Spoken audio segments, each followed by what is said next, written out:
Oi, gente, tudo bem com vocês? Espero que vocês estejam bem. Galera, antes da gente começar a tratar do nosso vídeo aqui, do assunto, né, desse vídeo, eu vou pedir, por favor, para vocês trazerem sugestões para mim, tá? Então, aqui nos comentários, fala, Patrícia, olha, fala sobre esse tema. Por quê? Porque todos os vídeos que eu venho aqui trazendo para vocês são baseados na conversa que eu tenho com colegas, amigos, com clientes que vêm me procurar para consultoria, né? Então, dúvidas. Então, vem aqui, coloca a sugestão, tá bom? E não esquece de me seguir lá seja aqui no Instagram, no TikTok, no YouTube também, ok? Bom, hoje qual que é o nosso assunto? Separação total de bens. Gente, quando você decide casar, né, o que acontece? Tem alguns regimes que você pode optar, que você tem a possibilidade, né? Tem um especificamente que eu não vou abordar hoje, que você é obrigado legalmente você é obrigado a ter aquele tipo de regime, tá? Isso não vai ser abordado aqui hoje. Hoje o nosso foco é no regime de separação total de bens. E é um regime que eu tenho aconselhado muito. Por quê? Porque é menos dolorido. Nossa, Patrícia, como assim? Sim, é menos dolorido. Por quê? Porque a gente não fala em bens do casal, né? É bens do indivíduo. Então, tudo que você tem de patrimônio antes do casamento é seu. Depois do casamento é seu. Então, vamos lá para ficar mais claro. João e Maria decidem casar e aí eles optam pelo regime de separação total de bens. O primeiro passo, o que é necessário? Ir até um cartório de notas para fazer um documento chamado uma escritura de pacto antinupcial.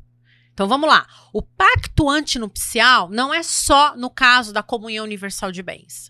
Não. Também é um documento exigido no caso do regime de separação total de bens. Então, você vai até um cartório de notas e ali apresenta os documentos pessoais, tá? E faz uma escritura rápida, você consegue fazer no mesmo dia. E é um documento essencial para esse regime que eu tô falando aqui agora, que é o de separação total de bens. João e Maria fizeram lá a escritura de pacto e casaram.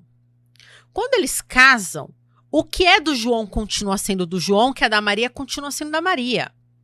Então, todos os bens anteriores é de cada um. E durante o casamento, se o João comprou um carro, comprou uma casa no nome dele, é só dele. A Maria não tem direito. Vocês entenderam? A não ser que o João queira fazer uma doação para Maria. Mas se não quiser, ele comprou, é dele. Não há uma comunhão, não há bens do casal. O que é de um, o que é do outro é do outro. Não tem conflito. Então, no caso de um divórcio, não tem discussão, gente. No caso de um divórcio, é do João? É do João. É da Maria? É da Maria. Ah, eu comprei antes do casamento, eu comprei depois do casamento. Não interessa se foi depois do casamento. O que é do João é do João, o que é da Maria é da Maria, tá? Essa é a regra geral, tá, gente? Essa é a regra geral. Porque, às vezes, pode acontecer de abrir uma discussão, falar, não, mas esse bem que pese seja um regime de separação total de bens, houve ali nós, juntamente, né, os recursos foram conjuntos para aquisição daquele determinado bem. Aí abre margem para uma discussão e isso é matéria para um próximo vídeo, tá?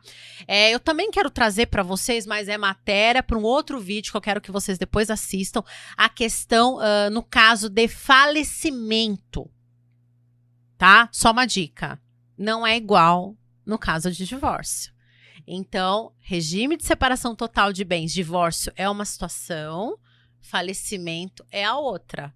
E aí, se você ficou curioso, assista o próximo vídeo. Tá bom, gente? Um beijo para vocês, obrigada.